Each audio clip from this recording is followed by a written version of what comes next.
In the winter of 1908, an 18-year-old Austrian boy named Adolf Hitler walked into the Vienna Academy of Fine Arts carrying a portfolio of drawings and a dream of becoming a painter, believing that artistic success would give his life meaning and save him from the poverty and mediocrity he feared more than death itself. But the Academy's examination committee rejected his application after reviewing his work and determining that his technical skills were inadequate for academic training, sending him back into the cold streets of Vienna, where he would spend the next 5 years living in homeless shelters, selling hand-painted postcards to survive, and absorbing the poisonous ideas about racial superiority and Jewish conspiracy that filled the cafes, newspapers, and political speeches of a city teeming with ethnic tensions and ancient prejudices. This rejection, seemingly a minor event in the life of one failed artist among millions, would help set in motion a chain of events leading to the systematic murder of 6 million Jews in gas chambers and concentration camps across Nazi-occupied Europe, demonstrating how personal resentment, combined with ideological hatred and political opportunity, can transform one man's frustration into industrial-scale genocide that shocked the world and left a permanent scar on human civilization. The question of why Adolf Hitler hated the Jews and how that hatred became the Holocaust has haunted humanity for 8 decades, not because the answer is simple, but because it reveals uncomfortable truths about how ordinary human emotions, including resentment, fear, and the need to blame others for personal failures, can be weaponized by political movements and transformed into state policy that treats mass murder as an administrative problem requiring bureaucratic efficiency. Hitler was not born hating Jews. His childhood in the small Austrian town of Braunau am Inn showed no signs of the virulent antisemitism that would later define his ideology. But something changed during his years in Vienna and on the battlefields of World War I that turned a frustrated young man into the architect of the final solution. Understanding this transformation requires examining not just Hitler's personal psychology, but the historical, political, and cultural contexts that made the Holocaust possible. The centuries of European anti-Semitism that created fertile ground for Nazi ideology, the trauma of German defeat in World War I that left millions searching for scapegoats, and the political and economic chaos of the 1920s that allowed extremist movements to gain power by promising simple solutions to complex problems. Adolf Hitler was not born a monster. He was born an ordinary child with ordinary dreams, and his greatest ambition in youth was not to conquer Europe or exterminate entire populations, but simply to paint, to create beauty, to be recognized as an artist whose work would hang in galleries and museums. In 1907, at age 18, he left his small hometown and traveled to Vienna, the magnificent capital of the Austro-Hungarian Empire, carrying a suitcase full of drawings and expectations that the prestigious Academy of Fine Arts would recognize his talent and transform him into the artist he believed himself destined to become. But Vienna had other plans for the young Hitler,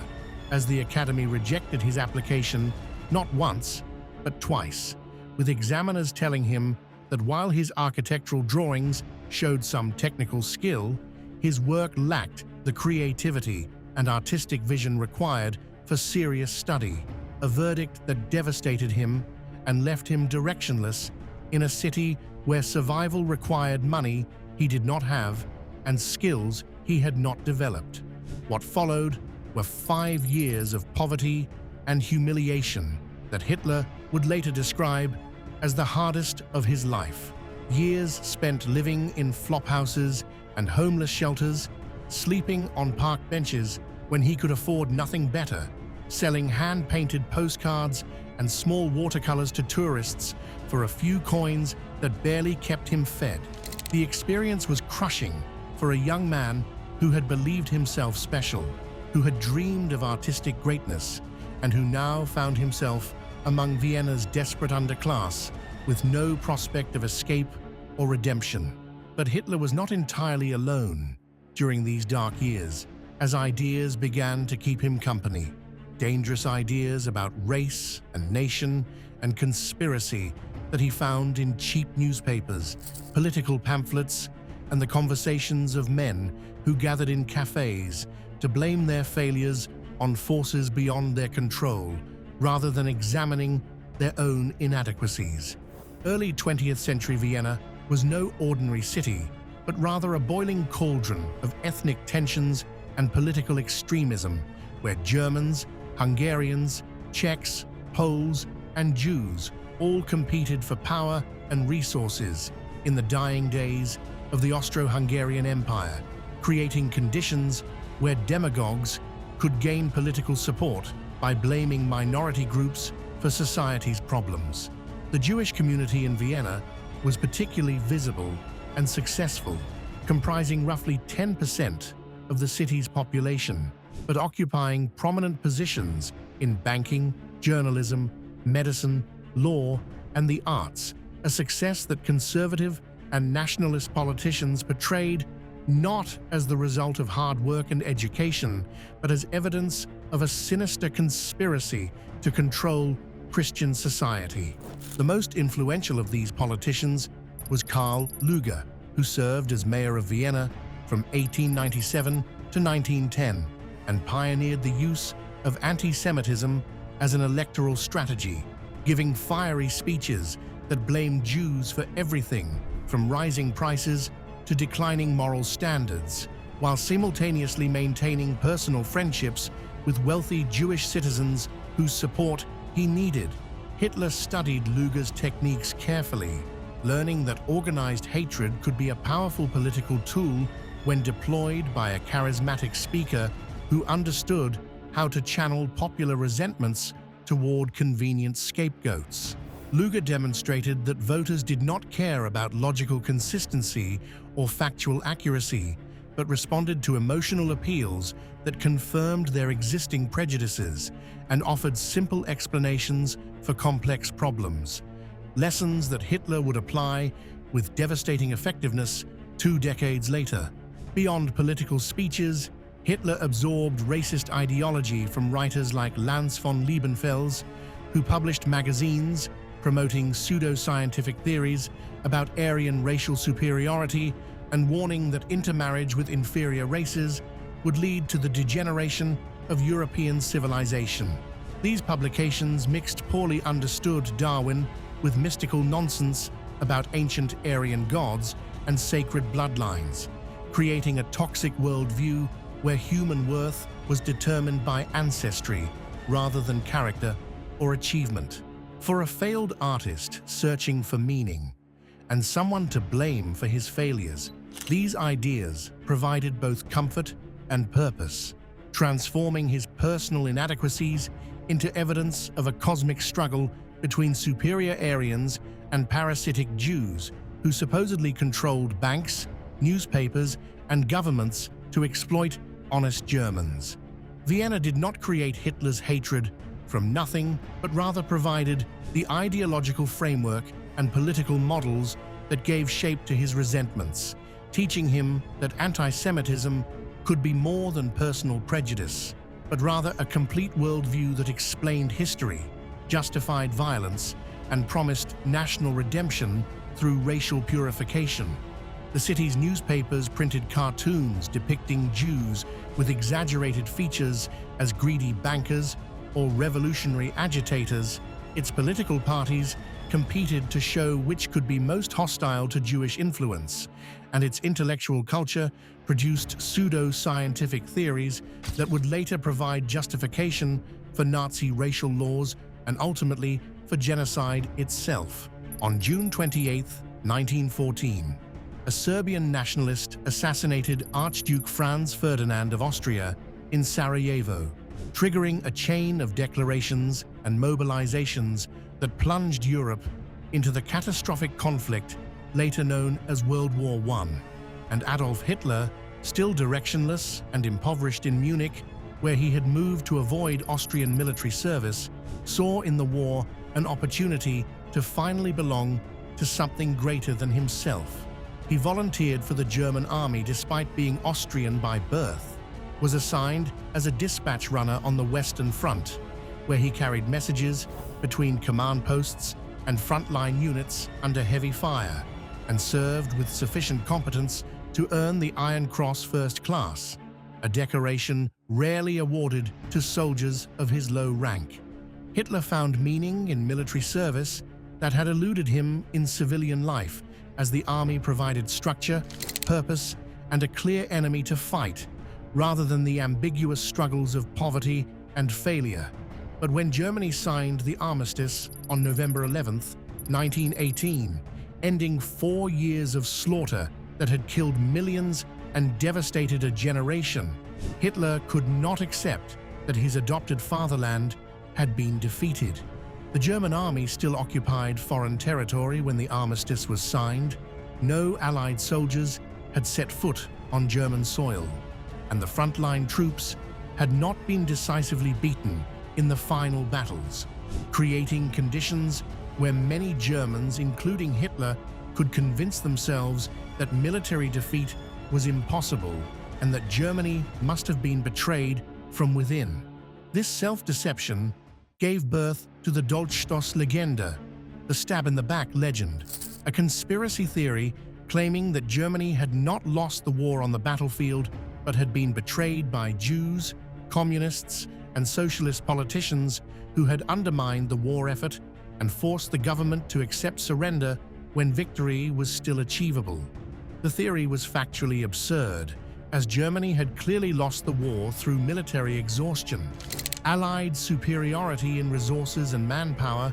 and the collapse of its allies. But it provided psychologically satisfying explanations for a defeat that millions of Germans found unbearable to accept as the result of their own limitations. For Hitler, who had invested his entire identity in German military success and who desperately needed someone to blame for the destruction of his dreams, the stab-in-the-back myth became an article of faith that shaped everything he would do for the rest of his life.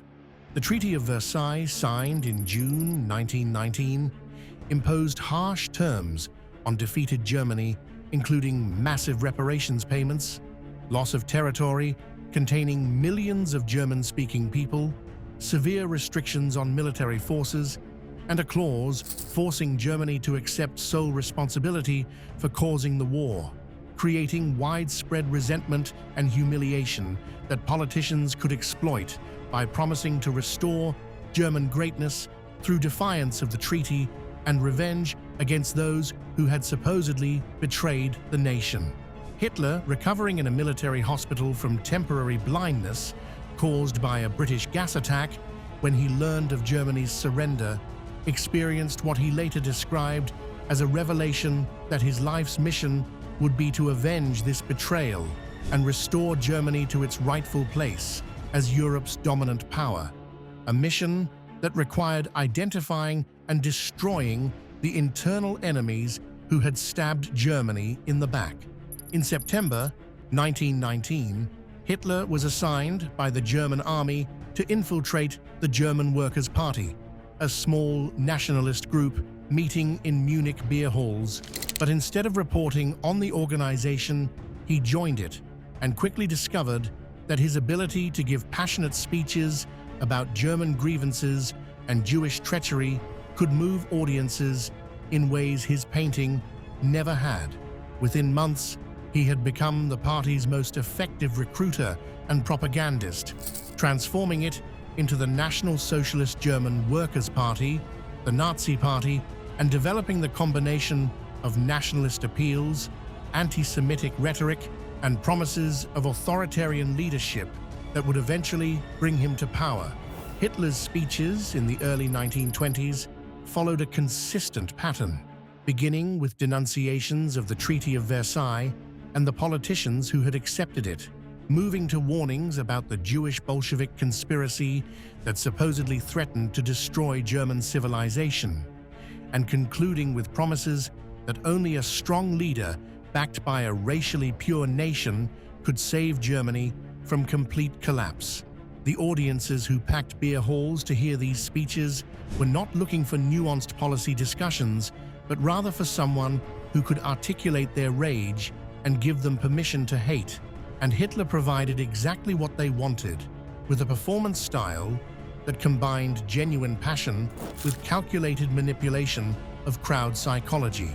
In 1923, Hitler attempted to seize power through the beer hall putsch in Munich, a coup attempt that failed when police fired on the marchers and led to Hitler's arrest and trial for treason. But the trial gave him a national platform to spread his message, and the 9 months he spent in comfortable imprisonment at Landsberg prison allowed him to write Mein Kampf, a rambling manifesto that outlined his ideology of racial struggle, territorial expansion, and anti-Semitic hatred in language that left no doubt about his intentions toward European Jews. The book, published in 1925, promised that a future Nazi state would remove Jewish influence from German life through measures that Hitler deliberately left vague, but that clearly implied violence and expulsion at minimum. The Great Depression, beginning in 1929, created the conditions that allowed Hitler to transform the Nazi Party from a marginal extremist movement into a mass political force. As unemployment reached 6 million in Germany, banks collapsed, businesses failed, and the democratic Weimar Republic proved incapable of addressing the economic catastrophe through normal political channels. The Nazis offered voters a simple narrative where international Jewish finance had deliberately caused the Depression to destroy Germany, where only Hitler's strong leadership could restore order and prosperity, and where joining the Nazi movement allowed ordinary Germans to feel part of something powerful and purposeful, rather than helpless victims of forces beyond their control. Through a combination of electoral success, backroom political deals, and street violence by Nazi paramilitary forces, Hitler was appointed Chancellor of Germany on January 30th, 1933, by President Paul von Hindenburg, who believed the Nazi leader could be controlled and used to restore order, a miscalculation that would prove catastrophic. Within months, Hitler had eliminated rival political parties, suspended civil liberties, established concentration camps for political opponents, and consolidated power through the Enabling Act that allowed him to rule by decree without parliamentary approval. On August 2nd, 1934, following Hindenburg's death, Hitler declared himself Führer, combining the offices of President and Chancellor and establishing himself as absolute dictator of Germany, with power limited only by his own ambitions and the willingness of Germans to follow his leadership. Once Hitler controlled the German state, anti-Semitism ceased to be rhetoric and became official policy implemented through laws that systematically stripped Jews of their rights, property, and ultimately their lives. The persecution began with boycotts of Jewish businesses in 1933, dismissal of Jewish professionals, and propaganda campaigns portraying Jews as parasites, establishing the principle that Jews did not deserve equal treatment and that the state could target them without consequence.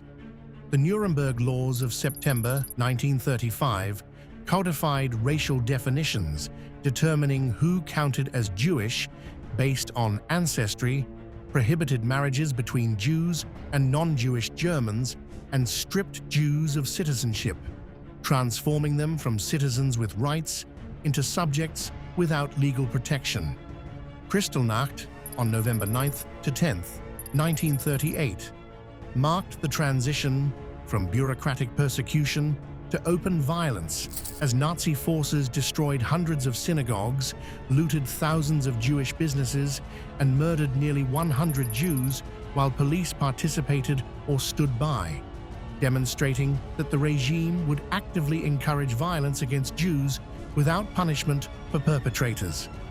Following the invasion of Poland in September 1939,